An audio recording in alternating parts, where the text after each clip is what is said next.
as we are in the week in between Christmas and New Year's, we're looking at New Year's here in a couple days. I thought it was appropriate timing to do our goals and our time management webinar. And then we'll get back to our training beliefs next week. So the new year, a perfect time to reflect and set intentions. And one thing I really think is important is, we always think about the new year and then we make these ideas about what's going to happen. And then a lot of times you'll hear so many people buy gym memberships or they make a plan to do this or to do that. And then a couple weeks in, they're already losing momentum. And so I want to think about how we can set our intentions for this year and really keep that momentum,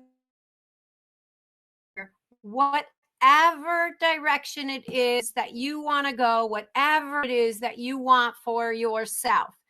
And we could talk about it not only with our riding, but in other aspects of our lives as well. You are going to pick what works and what applies to you and where you are right now and what you want to do. So for the first part of this, and I'm going to send you these notes and you're going to do your homework, is a journal exercise, which is going to be to reflect back on the past year. What are the highlights and what were the lessons? What brought the most joy and what parts of the year felt like they had the most flow? And then also notice some of the things that drained your energy. And just journal about that a little bit, because this is going to help you to know, what do you want to bring with you into the new year and what kind of things we don't want to bring with us, and we can leave them. We can, write them down, crunch them up, burn them up, and let those things go.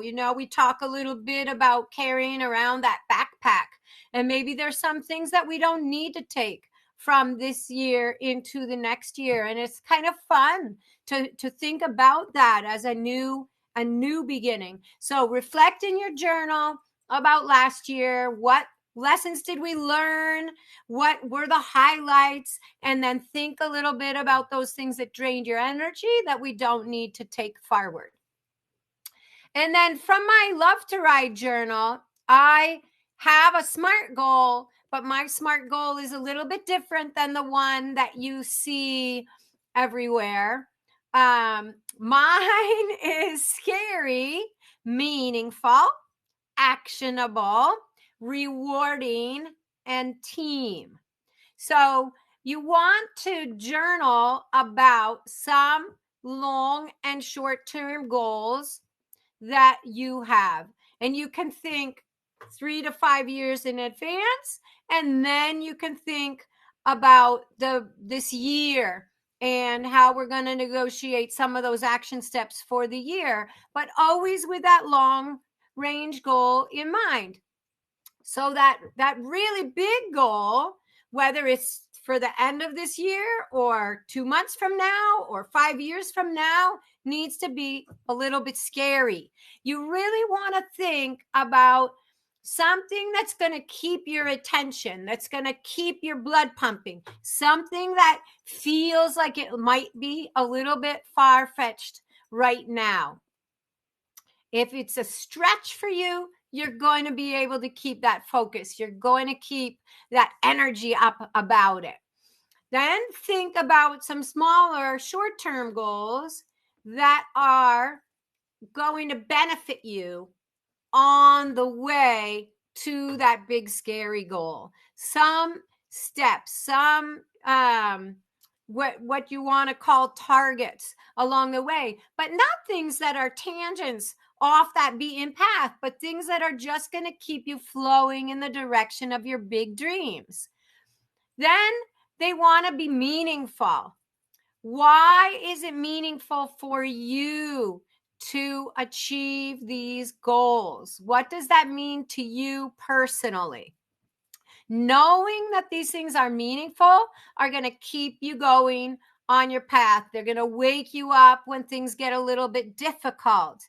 The meaning that it holds for you personally is also going to fuel those conversations that you're going to have with people when they sometimes wonder why you are doing that or putting energy into that and not what they think you should be doing. Why is it meaningful for you? How can you take action?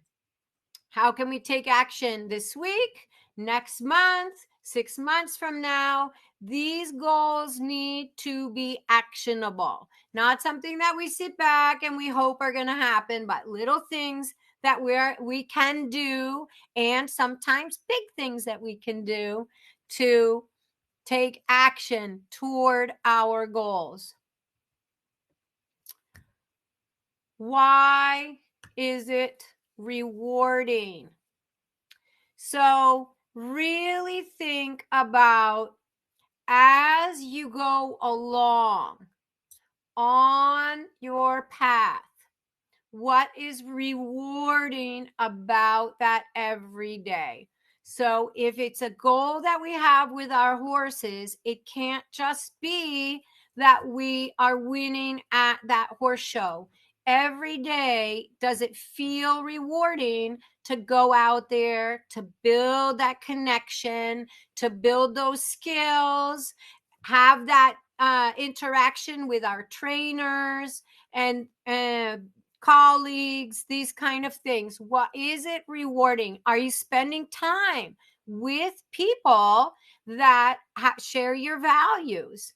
Is it creating a healthy environment for you? So make sure that the goals that you're creating are going to be rewarding to you day to day, not just at the end of the line.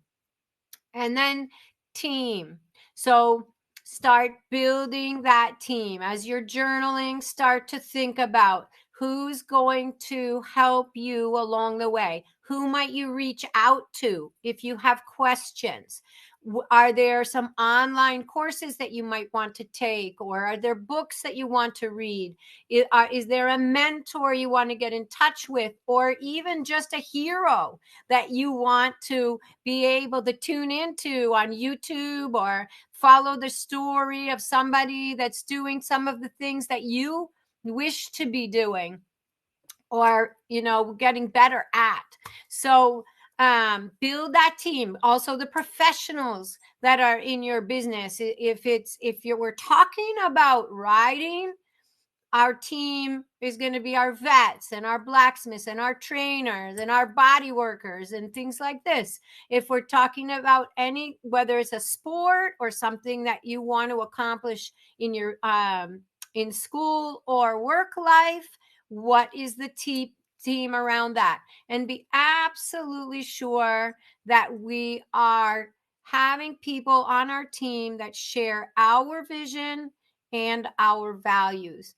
And it can happen, and we have talked about this in the past, and we don't want to get negative about things like that, but sometimes when we are working at improving ourselves, some of the people close to us can feel threatened by that, or they can feel insignificant while we are pursuing our goals. So we want to make sure that we build the team members that really are behind what we are trying to accomplish.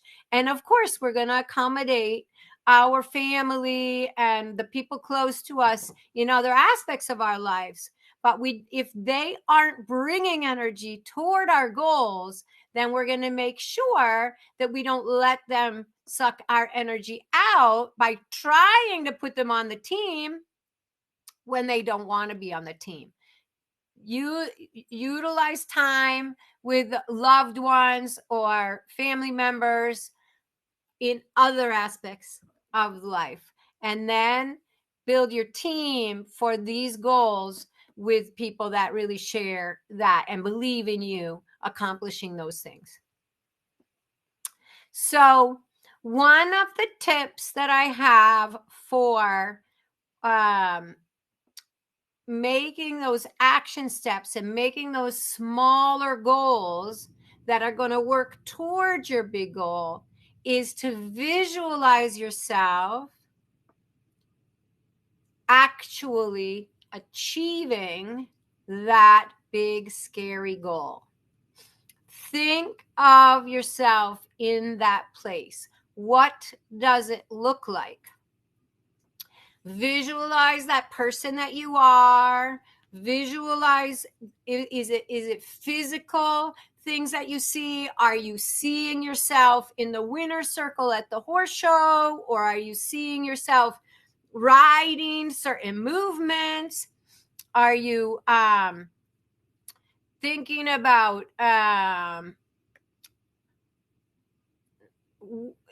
accomplishing, are you writing a book? Or what things are we thinking that is our big scary goal? What does it look like? And then as you're working backward toward now, start to make a list of things that we need to do to be that person that we need to be to accomplish those goals. What kind of things? So Cassandra says, I have a wonderful horse, but has some muscular issues.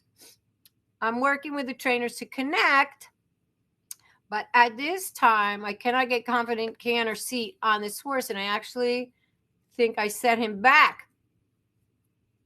And so if we're talking about our goal is cantering comfortably around the ring, and this is a big goal, absolutely it is, we need to visualize that happening, but then we also need to think about the steps that we would need to take and break that down. So there's some things that the horse might need, and as far as physical help, and there's some things that we might need as skills and comfort levels that so we have to break all these things down into bite-sized pieces. And I think that when you're talking about something where you and the horse together are having confidence problems, there's going to be a lot of work that can be done in the walk and in the trot that is not wasted time. And this is a big, big mistake that people make, is they feel that if they are not doing the thing, then they are not getting close to the goal. And I really, really, really want to caution you from thinking that way, because I know for experience, I've ridden many horses that did not have natural canters, like a naturally balanced rideable canter. And I've ridden horses that like in nature were given really good canters, but then the riding, the training that they had took those canters away from them. And I needed to build trust and rapport with those horses in the other gates. And then I needed to teach them how to respond to my aids in the other gates, so that when we went into the canter, I could help them to get better. And that process takes time. So you feel sometimes, and if I hadn't done it many, many, many times, when I first started out, I will tell you that I had in the back of my head sometimes that fear that I'm not cantering, and therefore the horse isn't going to improve. But this was absolutely not the case, because when the horse learned what he needed to know, got confidence with his own balance, then we were able to start to build that rapport in the canter also. So, and that's a great thing, you know, that this is an idea, definitely an also super ideas while your horse is learning to accept those aids better, that you can sit on something that has a lot of confidence and can give you a good feeling, so that you can really feel that in the moment you're not getting giving the wrong impression, or, you know, teaching yourself bad habits. Because when horses don't have good balance in the canter, it doesn't feel good. Well, it doesn't matter if you're a professional or not. It simply doesn't feel good. So I think that's a great idea for you to, you know, be able to ride another horse. Yeah, I just and we can talk about that more in depth in the future, but I recommend not being stressed about the canter, but really working on building the trust and the rapport in the walk and the trot, and not let yourself believe that that really is going to help you in the canter in the future, step by step. It really will. It's hard when you're in the moment, but, you know, I talk about that story too, about teaching horses, for instance, their first flying changes. And when I used to, you know, the first couple of horses that I taught, it was very frustrating in the beginning when one would work and one wouldn't work, and I didn't have a lot of experience. And so it could be frustrating, and you could think that you're never going to get it. And then the more horses I trained, the more I realized that mistakes are going to come up. It's more the way that you deal with the mistakes, and the way that you teach the horse the right inclination, and the way that you teach the horse to get ready for the flying change, get ready for the aid. And the more I started to understand that, the more it didn't matter when the horses were making mistakes, because I knew what they needed to learn, and I gave them time to learn that. And Glorious is a perfect example of a horse that the first time I asked for the change from left to right, it popped out perfect, clean, and I don't think he ever made a mistake from left to right in his whole life, probably. And then when I go in the flying change to teach him from the right to the left, it took him a while to get that body to do what I wanted. And there was oh my gosh, he's never going to get it. But, you know, luckily my experience kept me going, kept me teaching, kept me loosening, kept me talking him into getting ready for the flying change correctly, not doing a million bad flying changes, but teaching him the preparation for the flying change. And then it comes, you know, all of a sudden that I'm teaching him 15 one-tempies, and it seems like yesterday that he couldn't do one flying change. And it just, time does it. Time does it. It really will. It really will. You will get it. But let your mind let go of being stuck. Let your mind let go of that the work that you're doing isn't productive. It absolutely is. Teach your horse, and work on your body, and set these goals and set these targets, and build up that team. And the team is going to be, part of that is going to be probably that horse that you can take lessons on some of the time. I think that's a really, really good idea. So the next part of this goal setting is our time management part. So yeah, we'll ask around. We can ask around. I'll look too. I'll see what I can find. What are the most important tasks for the day. How do we determine them? So, long-term goals.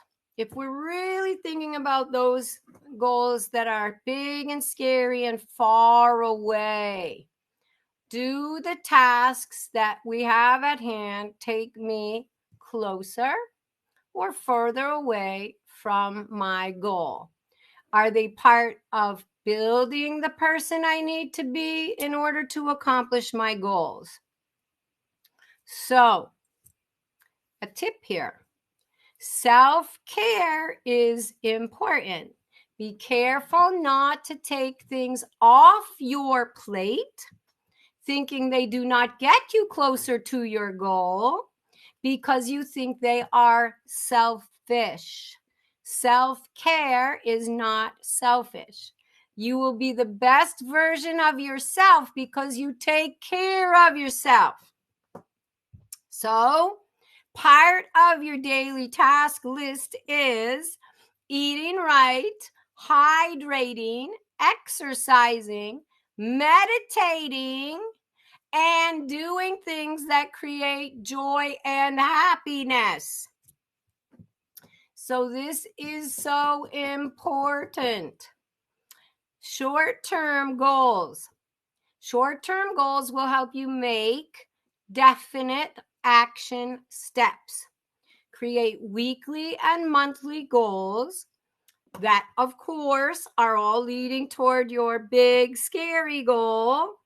And then also think about 6-month targets to keep you on your game.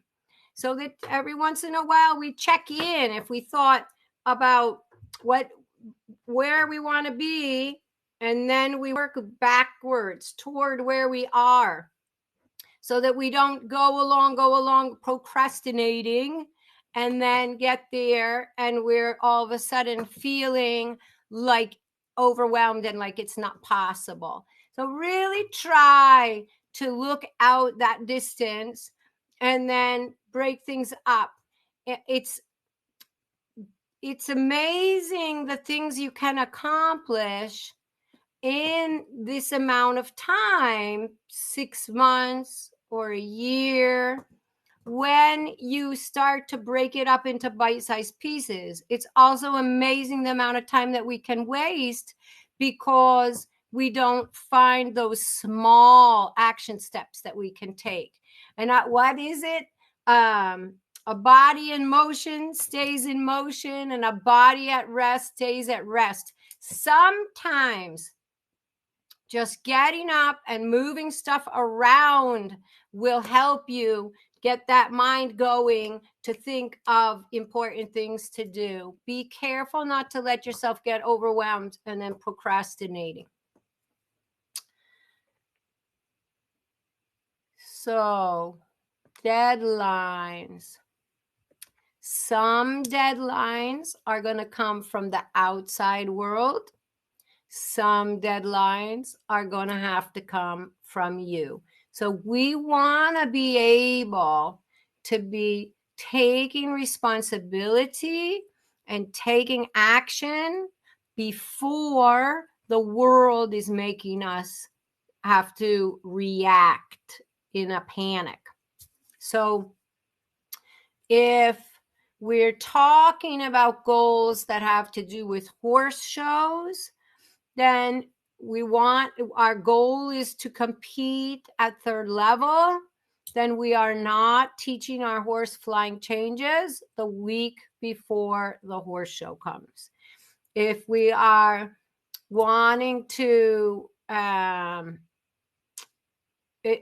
compete in the regional finals, we want to build out a year of horse shows that takes us to venues that are going to be comparable to the regional finals. We want to be really careful not to get ourselves qualified at little small one-day shows that have no atmosphere and then overwhelm ourselves at the big show. If our goal is to be cantering comfortably around the ring on our own horse in 2 months or 3 months or 6 months from now, then what are the things that we can start doing tomorrow that's going to get us toward that goal? And there's so many things that we can do when we start to ask for help from people who already have experience in these areas. So be careful it's very easy when we are overwhelmed, when we start procrastinating, and then we get in our own heads, and then we forget to reach out to people for help.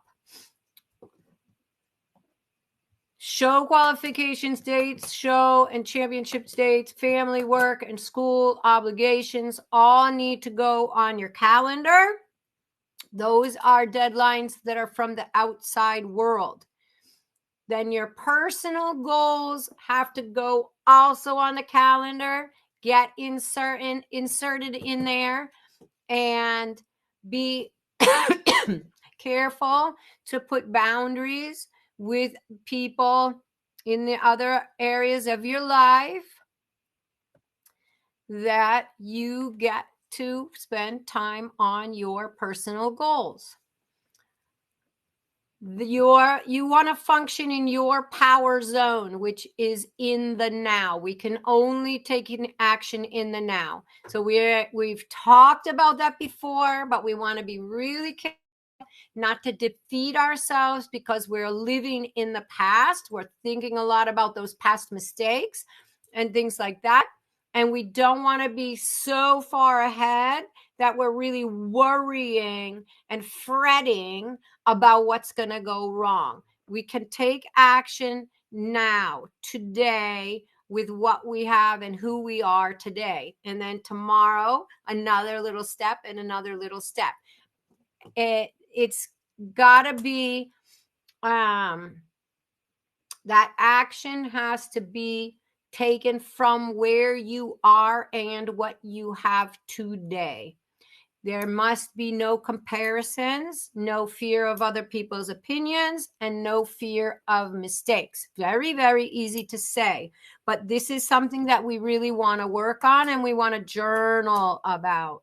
What are those fears and how can we start to work at eradicating them? So we have another journal exercise.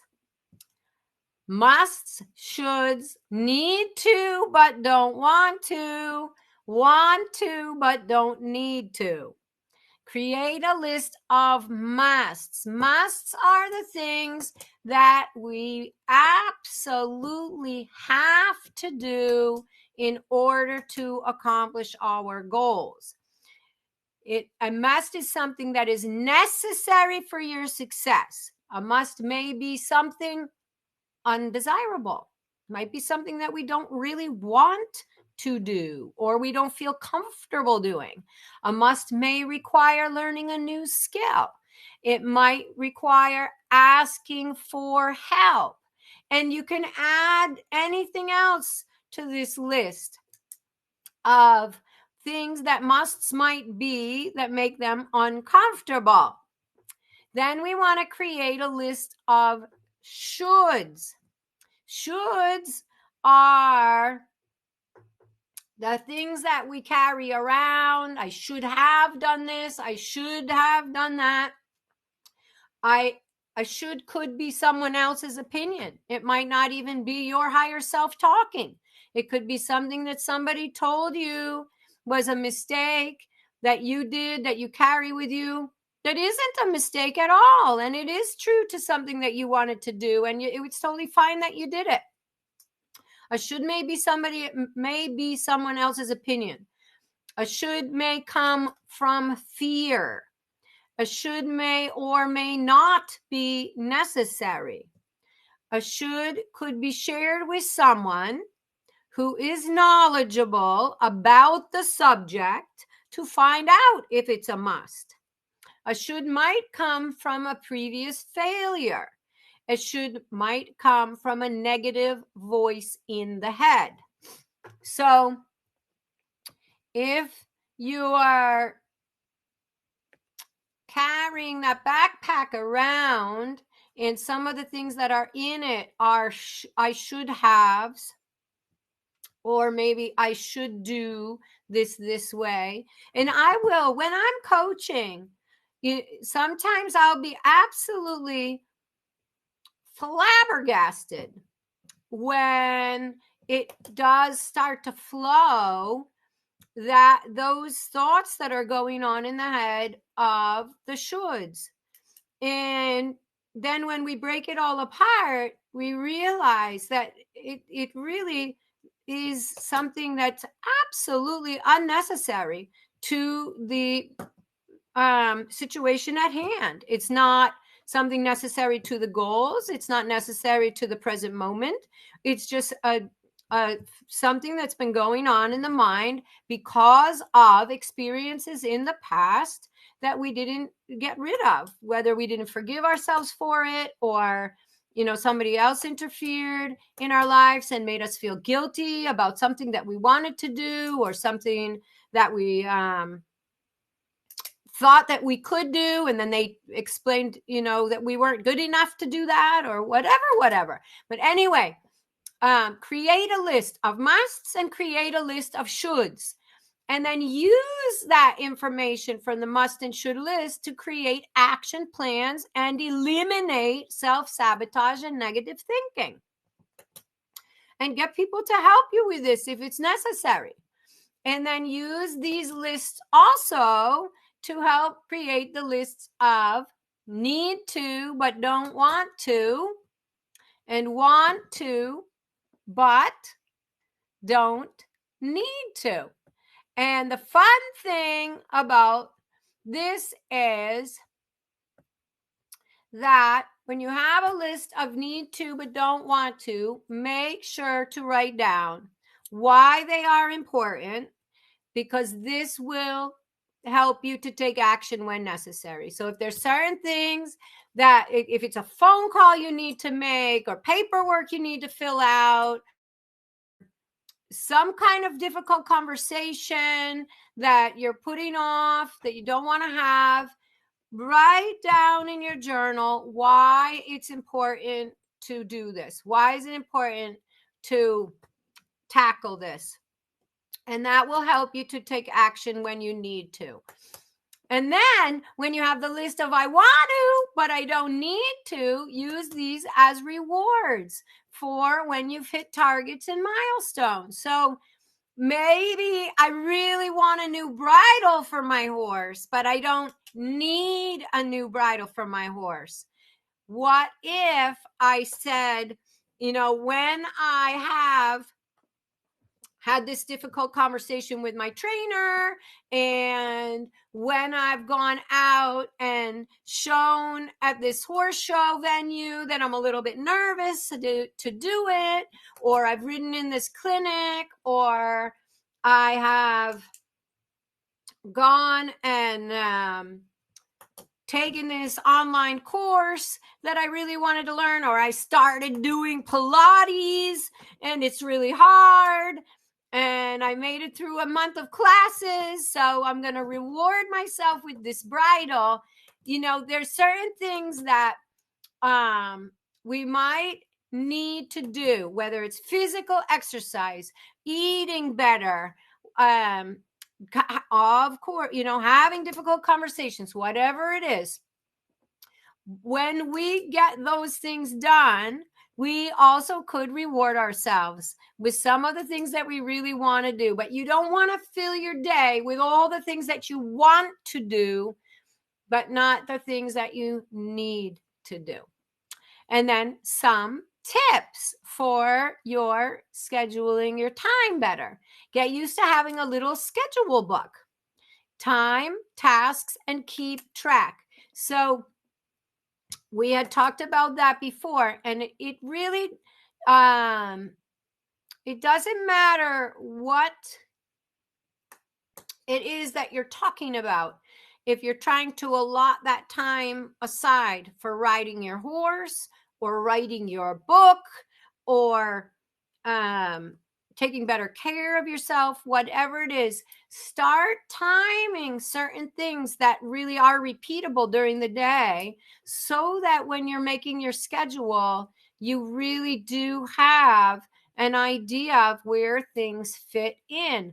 Because sometimes we put certain things off because we think we don't have time. But if we had all the time in the world, that thing would only take us 10 minutes. And then there we are. It's just starting to find where things can fall in so that our day can flow easily and without stress. Know things that can be rushed if necessary. So there might be some things that you can do if you're in a hurry, just a little bit faster, or those things are very relaxing if you can do them at a certain pace. That's fine, but you know that you could speed that up if you needed to. And then there's other things that cannot be rushed, right? We can't get stopped for speeding when we're driving to work or to the barn. We don't want to rush through tacking our horse up if we don't have to, because we want to have that connecting time. We don't want to rush through our workout. We don't want to rush through an important conversation or time that we're spending with our family. You know, what things can we move through a little bit faster? Washing the dishes, doing the laundry. Maybe we have the laundry going and we're doing something else. These things we can move through. But there are other things that we want to be present and we want to take time for. And we want to start to journal and pay attention to these things, because your life is going to be so much happier day by day when you really find that flow. And then go to your deadlines and work backwards and allot that time. Very similar to what you would do if you are paying off a loan or something, right? If you have to pay $15,000 off in 3 years from now, you know that you have to pay this much money every month, and then that's going to happen. And it's the same thing, same tactics when we have a goal or when we have a deadline. We have this much work or this much we want to accomplish by that time, and we have this many months, and we're going to do this much stuff in each month. And we don't want to get overwhelmed by procrastinating or not having our mind on our job. And then we get toward that last month, and then we're twirling around and feeling unprepared.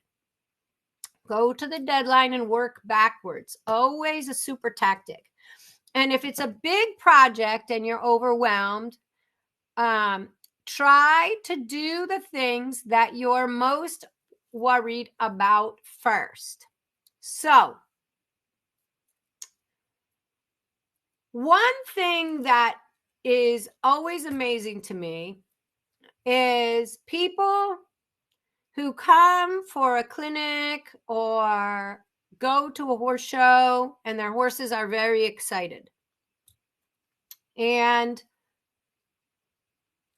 I say, why don't you do some groundwork? Or what if we lunge him? Oh, no, they don't do that. He doesn't lunge. He's very, very bad on the lunge. Doesn't know how to do groundwork.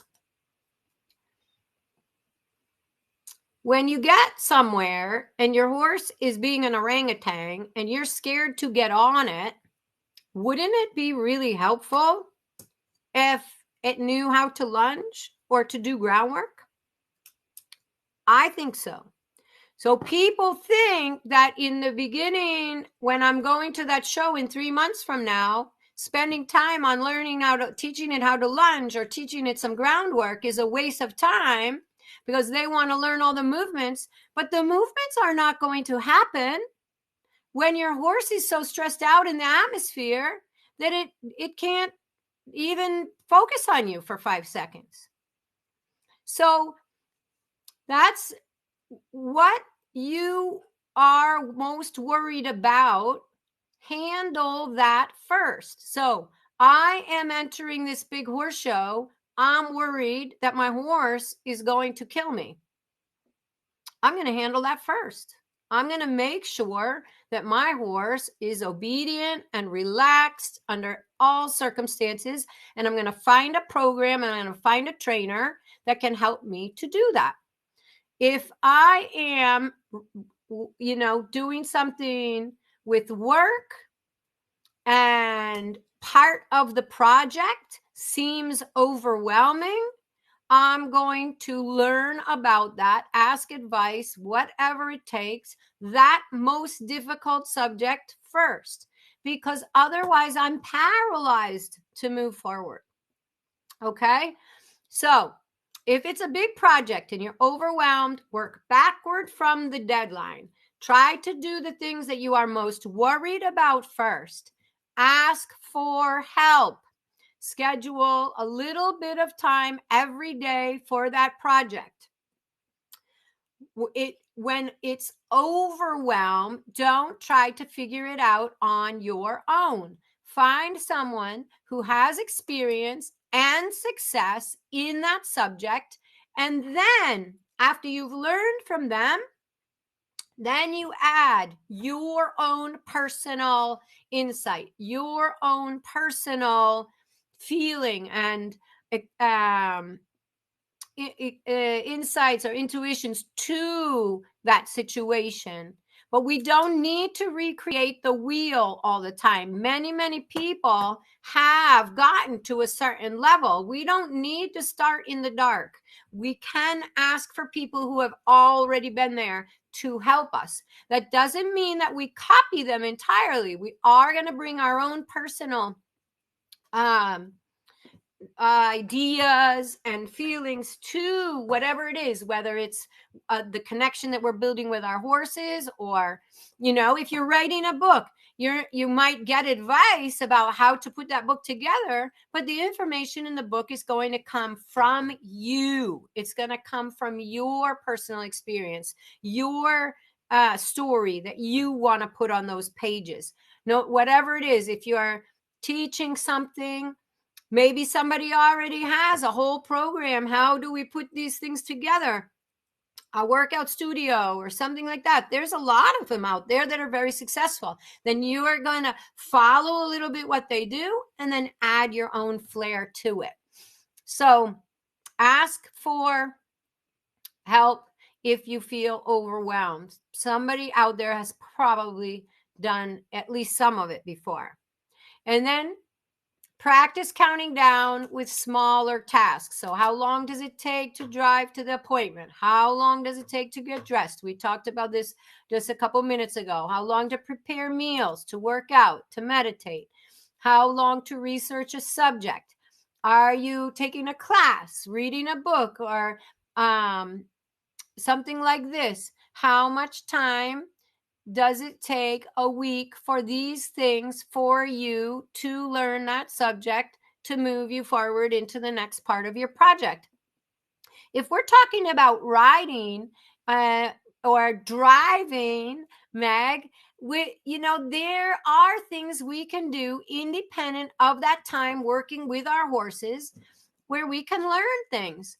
Well, this is why I started what I started, is because sometimes we come to our riding lesson with our minds in such a place that it takes half an hour, 40 minutes just to get us in the right place and in that relaxed state to start to take our lesson.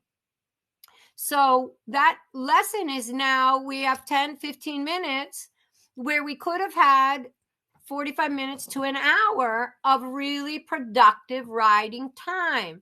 So the mindset work and the coaching that I do really can help that you can get the most out of your lessons. What other things can you do? Can you take an online course or read a book on theory or learn more about tack? Go watch some lessons, these kind of things. How much of a week, if I didn't do some of these distracting things, could I find some time that would get me out and learning during the week? And how much time could I actually spend on that? It's going to take time. No matter what you're doing, paperwork. Are we talking about just basic paying our bills and these kind of things? Are we talking about the taxes? Are we talking about show entries, creating our schedule, our training program? All of these kind of things can start to find a little bit of a way into your calendar to help you know what you need to do so that the rest of your time can be flowing easier. And they really say it. Some people think that scheduling things makes them feel limited, makes them feel more or less freedom. But what's going to happen when you start doing this is you're actually going to have a lot more freedom, because you're not going to carry around all those things that you need to do in your head all the time. You're going to look at your book, know what you need to do that day, and then you're going to have time to do the fun things, time to do the things that are going to move you toward your goal, and things that are going to help you to learn, things that are going to help you to take care of yourself. So just don't think of scheduling as limiting. Think about it as building freedom. Every day you're going to find more freedom in your time when you have an idea of how much time those necessary things take, and then you can apply yourself in these other areas. So that, think about distractions, because that's really some places that we really lose a lot. Are there necessary distractions, unnecessary distractions, the phone, the Facebook, these kind of things? Are there conversations that you would like to have boundaries around that are sometimes taking longer than you would want, whether it's with work or, friends or whatever? Are there conversations that you really wish that you had more time for? And how can you create that time in your schedule for the conversations with the people that you want to keep close and want to stay in touch with? So that is our year reflecting and moving forward and looking for some fun goals that I would love to hear about next week or in the email. And as much as we are talking about getting organized and looking forward, don't take it all too seriously. Life has to have a flow. There's going to be times where you're putting a lot of effort in and things are moving forward. There's going to be other times for rest. There's always a winter, a spring, a summer, and a fall. So let your life flow in the seasons, and also with the moon, with the other things in nature. So don't take it all too seriously, and then don't let the time slip by without taking some kind of steps toward fulfilling your dreams. You don't want to do that either. So make sure that you are taking time to dream big and make your way. You don't have to see the whole way, just the next couple of steps, and then the next ones from there will show themselves. I'm excited too, Meg. Thank you. Thanks, you guys. Does anybody have any questions? Anything that they want to say before we hang up? If you feel that it would be fun,